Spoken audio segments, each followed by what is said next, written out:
Greetings. You're listening to the official Flourish Media podcast with Flourish Media founders Vivian Olodun and Dr. Tracy Timberlake. Listen in for marketing training and development tips from two ladies called the leaders in luxury learning. Get the tea on building a scalable, investor-ready business from the world's most accessible, women-focused business funding organization. Welcome back to the Flourish Media podcast. Dr. Tracy Timberlake here, Vivian Olodun. And in this episode, we are going to be talking about the do's and don'ts of pitching. You know, we have been, next year, or this year, what year is it? This year. This year will be our 8th conference. So we've seen 8 cycles of different types of pitches and dozens of people who have done great and some who have not done so great. And so we want to prepare you by giving you some do's and don'ts. Yeah. And so as we learn more about the pitching structure and producing the event, we try and structure it in a way so that everybody's going to win and look their best. Right, of course. So things that we've changed is something like everyone who's pitching is also a vendor. We did that because someone pitched their business, had a product-based business, and then they forgot to bring the product. Right. Right. So we want to set you up for success. Yes, indeed. In that way. And so some of the do's and don'ts, a lot of these are like really funny, but they weren't funny at the time for the person, but it's like hilarious. So here's one. Ask for money that matches what you've actually sold. Oh, yeah. We had someone who pitched their business. It was a product-based business, and they made, I believe, it was somewhere around $100,000 in the business, and they actually asked for $10 million. That is incongruent. That is the best word. Incongruent, baby. Because how are you going to, if you yourself on your own could make $100,000, why do I need to give you $10 million? That doesn't even make sense. How are you going to do that? Right. Like, what is the evidence that you can handle that much money? And what were you going to do with it? So was it wrong to ask for that much money? No, it was wrong to ask that much money because she couldn't explain what she was going to do with the Right, it's disproportionate. It's disproportionate to what your capability statement on paper looks like it can do, right? So asking for the wrong amount of money. Conversely, not asking for enough is also a don't, which we've also had experience. There was a particular group that wanted to build something, and they pitched, and just to keep the story short, they pitched. Now, when we brought them in to pitch, they said that they were going to pitch at $1.2 million. So our investors said, okay, great, we'd love to hear the pitch. By the time they got to the investors, they dropped the number down to $800,000. Now, our investors are very astute in the industries that they invest in. These particular investors, you know, are real estate investors, so they know how much it costs to build a building. Like that's not lost on them. So when this team came in to pitch for only $800,000, the investors were immediately turned off because they knew that wasn't going to be enough. And what an investor doesn't want is they don't want to have multiple rounds of investment funding because you didn't get the right numbers the first time around. So if you need $1.2 million, ask for the $1.2 million. As a matter of fact, you can even ask for a little bit more, just for contingency.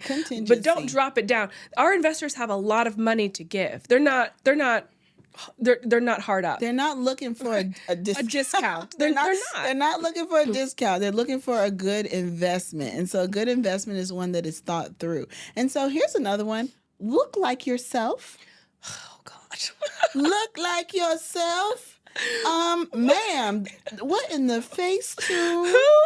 Who is this? We share information about the people who are pitching before they get to the conference, right? So we have their decks, we have a sort of dossier on them, on who they are. It includes their picture and things like that. So when somebody walks into the room and they come up to you and you're like, who are you? And like, who are you? Wait, who are you? And they say, oh, I'm so-and-so. And you're like, wait, that's not what you look like. That's not what you look like in real. This is what you look like in real life, girl. Let's talk about it. Let's talk about the, with love, body dysmorphia. Yeah, it's you a need real to thing. look like yourself. The same way that if you were, if you're gonna go buy a burger and you see that burger looks like X and it looks sloppy doppy, you don't want to eat that. And so if you look away. How you look is okay. Right. It's okay. Whatever it is. But it needs to match what you look like when you show up for the sake of continuity and for the sake of trust. Because if you will swindle at that level of a photo. Of a photo. It's not like you're not applying to be a supermodel here. No, they don't care what you look like if the business is viable. Yeah, they don't care. Yeah. And so the idea that we would not be ourselves in our photos and show up is like it's very jarring. So just don't do it. Yeah, and to that effect, right? For your pitch and for really anything that you're doing in business, you really want to have professional shots as much as you possibly can. Yes. Like, when you're going to do an introduction on a stage somewhere, or that, because again, we have dossiers, we send this to Forbes, we send this we put them in our press releases that go all over the country in major publications. They can't publish a selfie. Girl. They simply can't. They can't. And so you'll lose out on features, you lose out on visibility because you don't have the professional shots that you need. Yes, and that is a part of, and like we said, we're here to help you flourish. We want to see you succeed. And so the way that we structure Behind the Leaf, the way that we structure the Flourish Media Conference is done in such a way so that everyone can have the best outcome. Mm-hmm. And so we know that when it comes to being able to highlight your brand, even if you come and you're not pitching, if you come and you're not one of our grant winners, just being in the room, we want to make sure we have a great photo of you because we know that you're going to get opportunities beyond this, and we want you to be represented in the absolute best light. If the newspaper or the TV comes to us and they say, you know what, I had an amazing conversation with X. Do the photo of this woman. I want to tell a story about her, but I can't find a photo. We have it. And I'm telling you, that is the reason when you look at the women inside of Behind the Leaf who are active inside of our Facebook group, those who show up to the conference, you will notice that every single one of them, year after year, elevates just a little bit every year. And it's it's the result of the structure that we have. We're doing this for a reason. Okay? Yeah, we really are. We really are. Yeah. Okay, so another I would say, is practice your pitch beforehand. Practice it multiple times. As a matter of fact, practice it 20 times, 100 times before you get to the conference. When you get to the conference and the cameras are on you and the people are in front of you and you have the investors sitting right there, nerves are going to kick in. That's normal, right? So you don't want to try to navigate through your pitch if it's the first time when you have all of these other external factors that are really making it very difficult to do that. So if you practice and you get to a place where you're so comfortable and you're so confident, it's like muscle memory at that point, then you can let your body be nervous. You can let you can have sweaty pits. What are spicy pits? Which is spicy pits. Oh, about spicy pits. Yeah. Shout out to Donata. But yeah, like you can allow for your body to do all those things, but still feel really confident in what you're saying because you've practiced it so much that you can't really go off script anymore. Yes, and speaking of and all that practice, don't change your pitch the day before you're pitching. No. And the reason being is that you've memorized, you practice this thing in a perfect world. And when you are submitting that, we run through the show before we have the conference, before we bring anybody on stage, before we set up anything.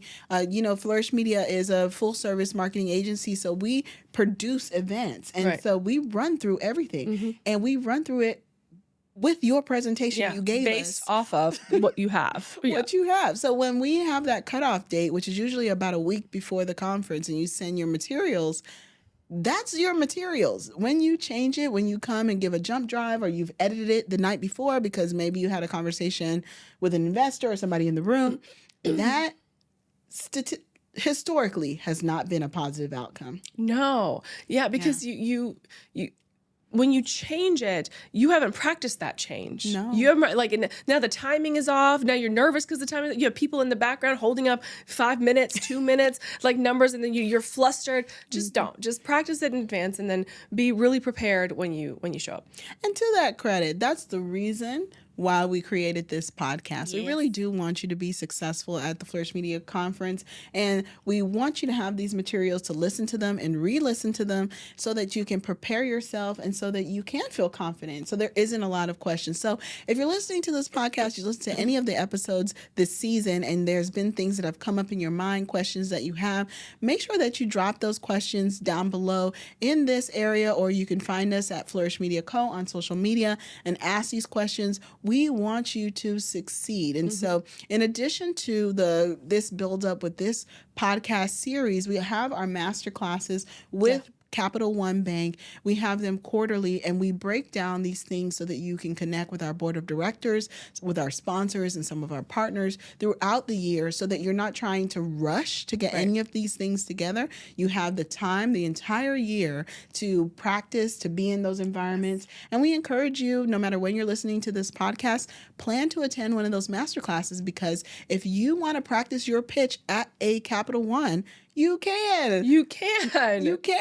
And we can give you feedback, and it's all good. It's all gravy. We have your back, and we want you to be successful in everything that you do. Especially with the pitch, because we want you to get money.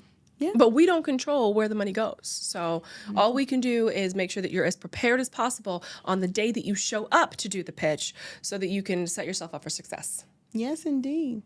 Thank you so much for listening. And you can follow, stay connected, and learn more about the Flourish Media Conference at flourishmediaconference.com.